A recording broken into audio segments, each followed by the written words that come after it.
नागपुरातल्या काटोल परिसरातल्या SBL कंपनीत भीषण स्फोट झाला होता। या घटनेत 19 निष्पाप बळी गेलेत। आता हा मुद्दा थेट विधान परिषदेत मांडण्यात आलाय। नागपुरातील विधान परिषदेचे आमदार अभिजित वंजारी यांनी हा मुद्दा उपस्थित केला। तसंच ठाकरेंच्या शिवसेनेचे आमदार सचिन अहिर यांनीही यावरून सरकारला जाब विचारलाय।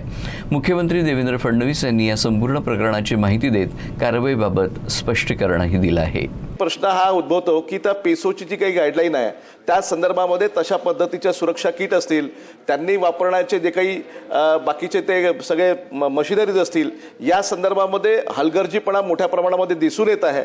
आणि म्हणून खरं म्हणजे त्या ठिकाणी या अशा पद्धतीच्या डिटोनेटर्स किंवा स्फोटक कारखाने जे काही आहेत, या सर्व कारखान्यांमध्ये वारंवार अशा पद्धतीच्या घटना घडतात आहे।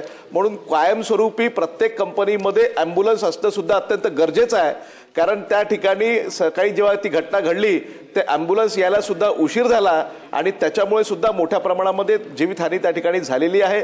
अत्यंत भयानक आहे। या कर्मचाऱ्यांना तर न्याय मिळालाच पाहिजे, परंतु त्या कंपनीवरती कुठेतरी एक FIR झालं किंवा तुम्ही हे चुकीच्या पद्धतीने केलेलं आहे अशी कुठचाही गोष्टी ऐकली नाही। एक नॉर्मल तुम्ही फक्त NC झालेली आहे। एका दोघांना डायरेक्टरना अरेस्ट करा ना एकातला COला बनवून नाही, एक स्थानिक झाले असतील, मॅनेजर MD कुठे झाले असतील।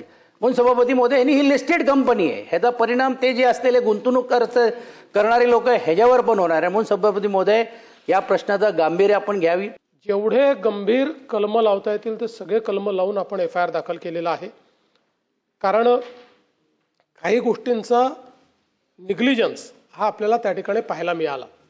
नॉर्मली आपल्याला माहिती आहे की जर प्रायमा फेसी निग्लिजन्स नसेल तर पहिल्यांदा आपण ॲक्सिडेंटचा त्या ठिकाणी हे करतो आणि मग त्याच्यानंतर त्या संदर्भातली कारवाई करतो। पण यात काही प्रायमा फेसी निग्लिजन्स देखील हा पाहायला मिळालेला आहे, त्यामुळे ती कारवाई केली आहे। 21 लोकांवर FIR करण्यात आला आहे। 11 लोकांना अटक झाली आहे, ज्यात MDला पण अटक केली आहे। अतितीव्र ज्वलनशील पदार्थ या ठिकाणी तयार होतो, जो आपल्याला माहिती आहे की युद्धच्या काळामध्ये तो मोठ्या प्रमाणात त्याचा उपयोग करण्यात येतो। आता याच्यामध्ये हा जो अति तीव्र ज्वलनशील अशा प्रकारचा पदार्थ आहे, हँडलिंग करताना ह्युमन एरर झाला तरीही तो लगेच पेट घेतो। उदाहरणादाखल